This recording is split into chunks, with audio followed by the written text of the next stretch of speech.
Hello everyone, I'm Pierrette and welcome to my kitchen. Today we are going to make salmon, which is another request that I had from my subscribers for more salmon and fish recipes. So this week we're doing a lot of salmon and fish. Next week we'll probably be back to chicken. But for today we are going to do a wild caught sockeye salmon with a pineapple, mango, jalapeno chopped garnish for the salmon. Before we do that, I wanted to explain something for you and help you to learn how to utilize your cooktop or your range a little bit better. Yesterday when we did the cod video, we used one of these grills, and this came with my cooktop when I purchased it. But I recognize that not everyone has one. I purchased this at Ross. This was $10, and this is sort of the same thing. It's got a little thickened cooktop in the center portion that's going to distribute the heat, and then a pretty wide cooking area on the top. So we're going to use our double burner today so that thickened area can really transfer the heat well. And then on the edges, of course, that's where you want to put the thinner portion of the fish or the thinner portion of the chicken, so that it doesn't cook as quickly as if you're cooking it directly on the thickest part of the pan with the most heat. So we're gonna warm this up for a minute and we're gonna talk about our salmon. This is Alaskan wild caught sockeye salmon, and you can always tell the difference because sockeye is a deeper, richer pink. Farm raised salmon is typically very pale flesh by comparison to a wild caught fish. I'm not sure what it is in their diet that makes up for that, but I know, for instance, with flamingos, that a large portion of their diet is shrimp, which is why flamingos are pink. I learned that at the San Diego Zoo back in 1712. Don't do the math. Today we're gonna do sockeye. Here we go.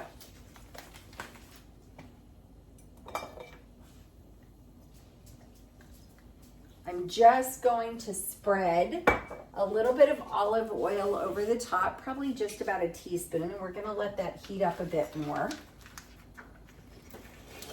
And what we're gonna do is we're gonna put these on the burners, we're gonna season them, and I always start skin side down. If you really like your fish to have a crispy skin, you wanna make sure that the fish is very, very dry. If you don't pat it dry with a paper towel and there's liquid, then it's going to kind of steam the fish and you'll never get that delicious crispy skin that you're looking for.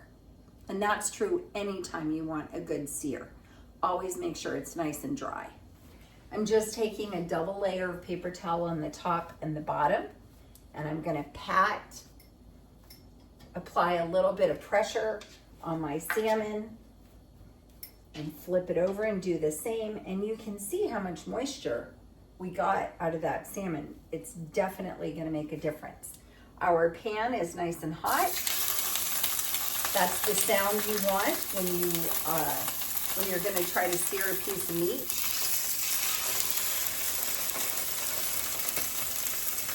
And I'm going to turn that down to a medium flame, and we're going to let that cook for a minute. I'm just going to season it with a tiny bit of salt and pepper, because I think there's going to be enough flavor in our topping that we don't need to really over season the fish.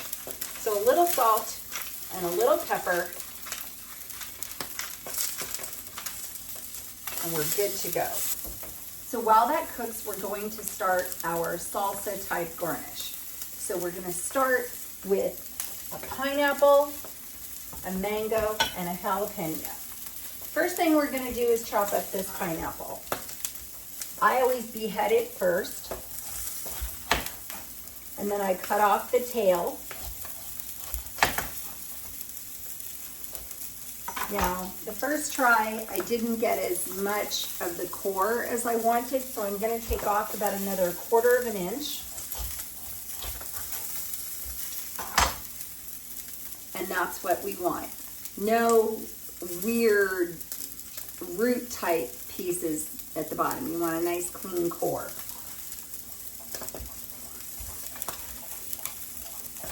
And then I'm just going to cut around the edges.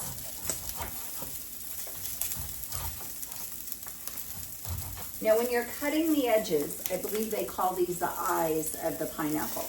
You want to trim away just enough that you get the eye of the pineapple, but you still have a pretty good chunk of pineapple left. Don't cut straight down. Pineapples are curved. Follow the curve of the pineapple a little bit and then go back and trim the eyes if you need to.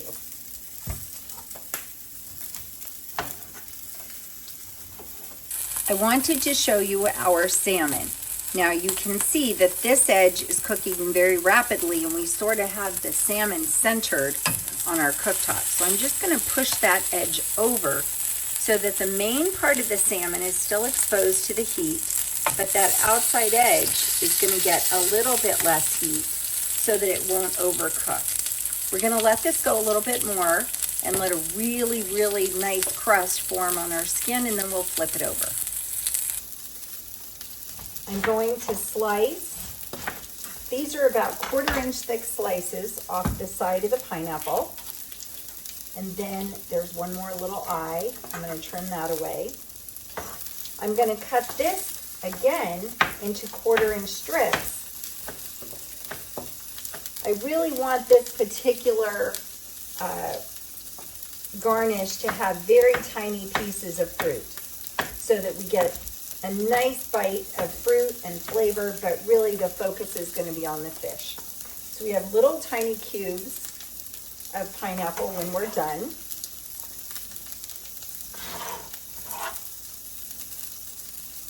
I'm going to do that again. I always save the cores of my pineapple for my smoothies because it's still excellent fiber and it still tastes like pineapple. It's delicious. It's just very fibrous and you may not want to chew on it, but putting it in a smoothie is a great way to use them up. When I choose a pineapple, I always look for a pineapple that has some amount of yellow behind the little prickly part. A little bit of green is okay. Another trick that you can use when choosing a pineapple is to, and obviously do this before you cut it up while you're still at the store, reach way into the center and pull out one of the small leaves. If they pull out pretty easily, then it's ripe. If you really have to tug on it, you may need a little bit more time to let it ripen at home. And if they almost fall out, then it's very, very ripe. Depends on how ripe or how unripe you like your fruit. I like mine more ripe because it's always sweeter that way. Okay, so we have about 1/3 of our pineapple. This is a good time to flip over our salmon. You can see that probably 30% of the edges of the salmon are cooked. You're seeing along the bottom here, this is becoming less pink, more white. So we're going to flip this over. We're going to give this center thicker portion a chance to cook. Now we're going to switch over to our mango. When I purchase mangoes, I always look for mangoes that have a little bit of pink or red to them, a little bit of yellow, and maybe a little bit of green. The more red they are, the more ripe they are typically, but it depends on how ripe you like your fruit. I like my fruit very ripe. So we have our mango. I usually start right at the crown of the mango and I start peeling. Make sure your hands are nice and dry because mangoes are slippery little suckers, especially once you start taking the skin off of them. So you do have to be careful. I usually work my way around and then I work kind of on one half and then the other. So just like peeling a potato, I'm just taking the skin off. Now, if you have a better way to peel a mango, I would love for you to share it with me because I always find it a challenge. And if you watched my guacamole video, you know that I have issues with avocados. I have almost the whole thing peeled.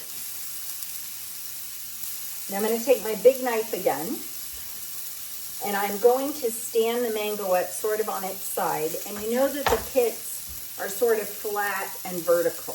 right? So you want to trim around the outside edge of the pit as closely as possible, obviously without hurting yourself.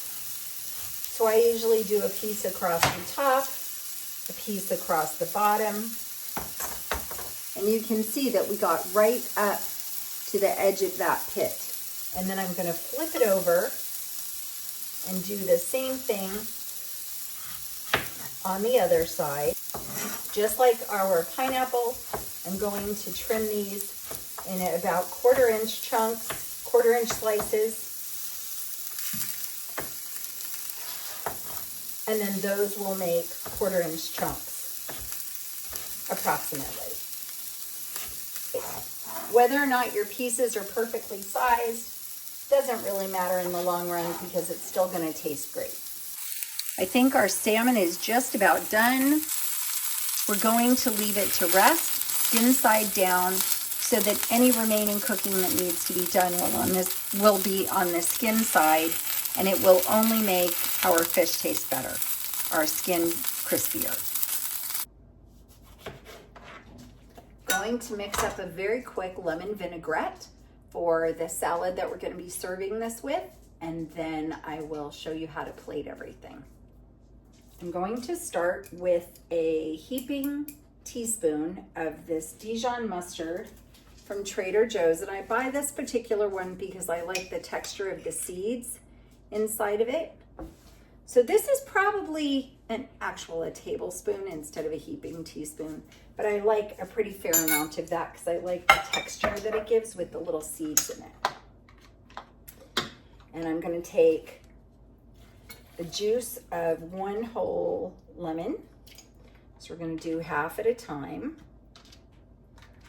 This particular juicer, lemon juicer, is pretty cool because it has this little spout. So it has 2 separate compartments.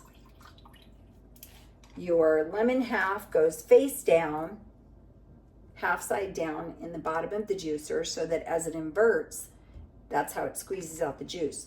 And then in the bottom, there's a little section that collects the lemon juice so you can just pour it out, which is kind of nice.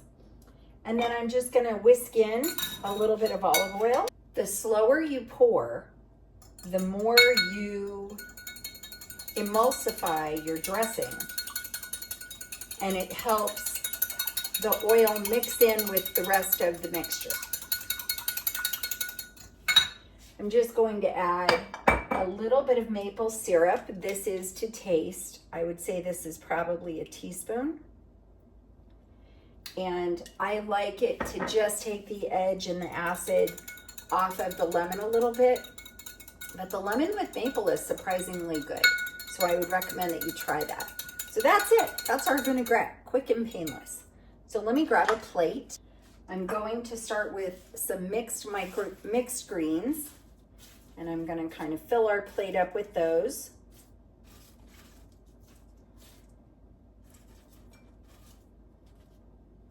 There we go. That looks pretty good. And then I am going to put our mango pineapple garnish. Now you could, if you wanted to, add some other vegetables or fruits to this. Some finely chopped up avocado would be nice and would balance out the heat of the jalapeno a little bit. Or if you wanted to add a little bit of color, some shredded carrot or a more ripe mango would work too. Or even a little bit of papaya if you wanted would be yummy. But I just wanted you guys to kind of think about all the different ways that you can make your food colorful and beautiful. So we're going to put a pretty healthy helping of this salsa right across the middle, and a little bit of our vinaigrette. Just going to pour this on, kind of right over the whole thing so that they can mix that in. And then on the top, our beautiful salmon. Now, it's really important if you want the skin to stay crunchy, you want the skin side up, because once you put it in contact with all these liquids, it's going to soften up. But For the purposes of this, we are going to turn it skin side up. And that is our beautiful salmon with pineapple and mango salsa. Thank you so much for watching. Please don't forget to like and subscribe, and I hope we'll see you soon. Take care.